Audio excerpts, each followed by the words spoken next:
Bonjour à tous. Le ministre de l'Éducation nationale, Édouard Geffray, s'est rendu au collège Gaston Bachelard à Dijon pour aborder le sujet de l'école inclusive, plus particulièrement les pôles d'appui à la scolarité mis en place pour accompagner les parents d'élèves en situation de handicap, ainsi que les enseignants. Le ministre de l'Éducation nationale a argumenté sur la démographie en chute libre pour justifier aussi l'évolution de la carte des formations professionnelles initiales en Bourgogne.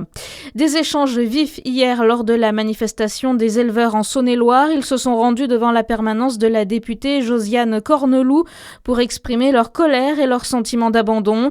Une intervention des forces de l'ordre a été nécessaire en début de soirée afin de disperser les derniers individus refusant de quitter les lieux sur les zones de blocage.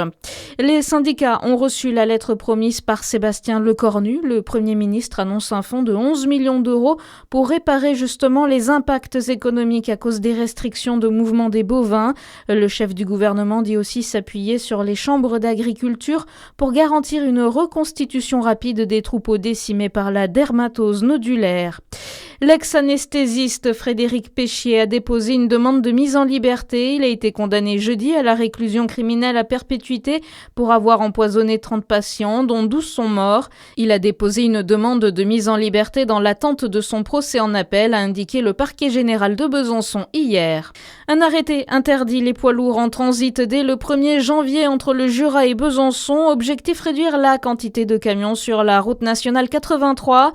Les poids lourds de plus de 7,5 tonnes n'auront plus le droit de sortir des autoroutes A36 et A39, sauf s'ils réceptionnent ou livrent dans la région. Et puis le sprint 10 km de la manche de Coupe du Monde au Grand Bornand n'a pas souri au biathlète jurassien Quentin Fillon-Maillet. Il termine à la 20e place. La compétition se poursuit ce week-end. Bonne journée sur Fréquence Plus.